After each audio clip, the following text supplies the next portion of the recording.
नमस्कार दोस्तों, क्या आपने कभी रात को सोते हुए सोचा है कि एक साधारण सी बारिश की बूंदें कैसे पूरे एक राज्य को अपनी चपेट में ले सकती हैं?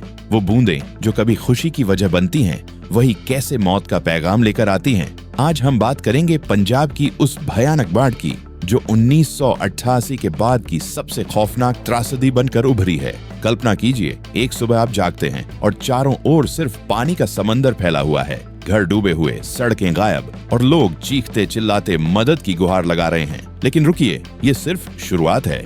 इस वीडियो में हम आपको ले चलेंगे उस दर्द की गहराई में जहां हर पल सस्पेंस भरा है। क्या वो परिवार बच पाएगा? क्या वो गांव फिर से बस पाएगा? और सबसे बड़ा सवाल, क्या हम सब इससे कुछ सीखेंगे? तो तैयार हो जाइए एक ऐसी कहानी के लिए जो आपकी आंखें नम कर देगी, दिल को झकझोर देगी और सोचने पर मजबूर कर देगी। अगर आप तैयार हैं तो वीडियो को लाइक करके बताइए और चलिए अब वीडियो को शुरू करते हैं। दोस्तों, पंजाब, वो राज्य जो गेहूं की सुनहरी फसलों से जाना जाता है, गुरु नानक देव जी की भूमि, जहां हर तरफ खुशहाली की बयार बहती है। लेकिन अगस्त 2025 में ये सब कुछ बदल गया, जैसे किसी ने आसमान को फाड़ दिया हो और वहां से नदियां बहा दी हों। बारिश नहीं, आफत की सैलाब। मैं आपको बताता हूँ ये बाढ़ कैसे आई, लेकिन पहले एक छोटी सी कहानी सुनिए जो आपको सस्पेंस से भर देगी। गुरदासपुर के एक छोटे से गांव में रहने वाला रणजीत सिंह, एक साधारण किसान, उसकी पत्नी और 2 बच्चे। रात को वो सो रहे थे। अचानक बाहर से पानी की आवाज आई। पहले तो लगा कोई नाला बह रहा है, लेकिन कुछ ही मिनटों में पानी घर में घुस आया। रणजीत ने बच्चों को गोद में उठाया, लेकिन बाहर निकलते ही देखा पूरा गांव पानी में डूबा हुआ। क्या वो बच पाएंगे? ये सवाल हर किसी के मन में घूम रहा था और यही सस्पेंस इस बाढ़ की हर कहानी में छिपा है। आइए अब इस त्रासदी की जड़ तक जाते हैं। ये सिर्फ बारिश की कहानी नहीं थी, ये मानवीय लापरवाही, प्रकृति के बदलते मिजाज और अपर्याप्त तैयारियों का मेल था। मौसम विभाग ने पहले ही चेतावनी दी थी, लेकिन क्या हम तैयार थे? नहीं। पंजाब के कई नाले जो बारिश के पानी को संभाल सकते थे, कचरे और मलबे से भरे थे। सालों से उनकी सफाई नहीं हुई। बांधों की मरम्मत और नदियों के किनारों को मजबूत करने की योजनाएं कागजों पर ही रह गईं। और फिर शहरीकरण का असर, नदियों के किनारों पर अवैध निर्माण, फ्लड प्लेन्स पर कॉलोनियां, ये सब बाढ़ को न्योता देने जैसा था। अब आइए फैक्ट्स पर। मौसम विभाग के अनुसार अगस्त में पंजाब में सामान्य से 74% ज्यादा बारिश हुई। गुरदासपुर में तो 181% से भी अधिक। सोचिए, इतनी बारिश का मतलब क्या? नदियां उफान पर। सतलुज, ब्यास, रावी, ये तीनों बहनों की तरह बहती हैं, लेकिन इस बार वो गुस्से में थीं।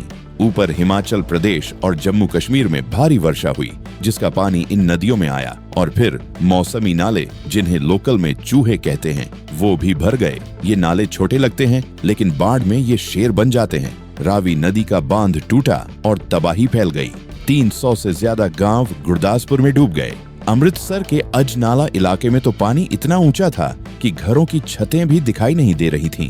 होशियारपुर, कपूरथला, फिरोजपुर, फाजिल्का, हर जिला प्रभावित। पंजाब के सभी 23 जिलों में किसी न किसी रूप में पानी घुसा। सरकार ने पूरे राज्य को आपदा प्रभावित घोषित कर दिया। मौत का आंकड़ा अब तक 47, लेकिन ये बढ़ रहा है। प्रभावित लोग 3 से 4 लाख से ज्यादा। हजारों घर उजड़ गए, फसलें बर्बाद। किसान जो महीनों की मेहनत से फसल उगाते हैं, वो सब पानी में बह गया। लेकिन ये सिर्फ नदियों और बारिश की कहानी नहीं है, ये उन लोगों की कहानी है जिन्होंने सब कुछ खो दिया। बच्चे जो स्कूल नहीं जा पाए क्योंकि उनकी किताबें पानी में बह गईं। माता पिता जो अपने बच्चों को भूखा देख रहे थे। बुजुर्ग जिनके पास दवाइयां नहीं थीं। एक और कहानी सुनिए, कपूरथला की एक स्कूल टीचर सिमरन कौर। वो अपने 2 बच्चों के साथ घर में फंसी थी। पानी उनके घर की पहली मंजिल तक पहुंच गया। पास में कोई नाव नहीं, कोई मदद नहीं। सिमरन ने अपने बच्चों को रस्सी से बांधकर छत पर चढ़ाया, लेकिन ठंड और भूख ने उन्हें तोड़ दिया। घंटों बाद एक स्थानीय युवक की नाव ने उन्हें बचाया। लेकिन सवाल ये है, क्या हर किसी को ऐसी मदद मिली? नहीं। कई लोग आज भी अपने खोए हुए अपनों को याद कर रो रहे हैं। लीजिए एक और कहानी। अमृतसर की एक बुजुर्ग महिला सरदारनी जी, वो अपने घर की छत पर फंसी हुई थीं। पानी लगातार बढ़ रहा था। नीचे से आवाजें आ रही थीं, बचाओ बचाओ। लेकिन मदद कब आएगी? घंटों इंतजार। अचानक दूर से नाव की आवाज आई, एनडीआरएफ की टीम। लेकिन पानी का बहाव इतना तेज कि नाव पलटने वाली थी। क्या वो पहुंच पाएंगी? ये सस्पेंस हर पल की हकीकत था। सेना और एनडीआरएफ ने हजारों को बचाया, नावों से, हेलीकॉप्टर से, लेकिन कई जगहों पर पहुंचना नामुमकिन। लोग छतों पर, पेड़ों पर लटके हुए, बच्चे रो रहे, बुजुर्ग असहाय। ये दृश्य दिल दहला देते हैं। अब बात करते हैं सरकार और समाज की जिम्मेदारी की। सरकार ने राहत कार्य शुरू किए। एनडीआरएफ, सेना और स्थानीय पुलिस ने दिन रात काम किया। राहत कैंप बनाए गए जहां खाना, पानी और कंबल बांटे गए। लेकिन सच्चाई ये है कि कई कैंपों में भीड़ इतनी थी कि हर किसी तक मदद नहीं पहुंची। साफ पानी की कमी, शौचालयों की गंदगी और दवाइयों की किल्लत ने लोगों को और परेशान किया। बीमारियां फैलने का खतरा बढ़ गया। डायरिया, मलेरिया और त्वचा के रोग। सरकार ने मुआवजे का ऐलान किया, किसानों के लिए, घरों के लिए, मवेशियों के लिए। लेकिन क्या ये मुआवजा समय पर मिलेगा? और क्या ये उन लोगों के दर्द को कम कर पाएगा जिन्होंने अपनों को खोया? अब सोचिए, ये बाढ़ क्यों इतनी विनाशकारी बनी? सिर्फ बारिश नहीं, बड़ी वजहें हैं। भाखड़ा और पोंग डैम भर चुके थे, सुरक्षा के लिए पानी छोड़ना पड़ा। हरी के हेडवर्क्स पर 3 लाख क्यूसेक पानी का बहाव। इतना पानी एक साथ नीचे आए तो क्या होगा? निचले इलाके डूब गए। अगर पहले से तैयारी होती, नालों की सफाई, बांधों की मजबूती, फ्लड प्लेन पर निर्माण रोकना, तो शायद नुकसान कम होता। लेकिन हर साल यही होता है, लापरवाही और फिर तबाही। विशेषज्ञ कहते हैं क्लाइमेट चेंज की वजह से बारिश पैटर्न बदल रहा है, ज्यादा तीव्र, ज्यादा अचानक। पंजाब जैसे कृषि प्रधान राज्य में ये खतरा और बढ़ा।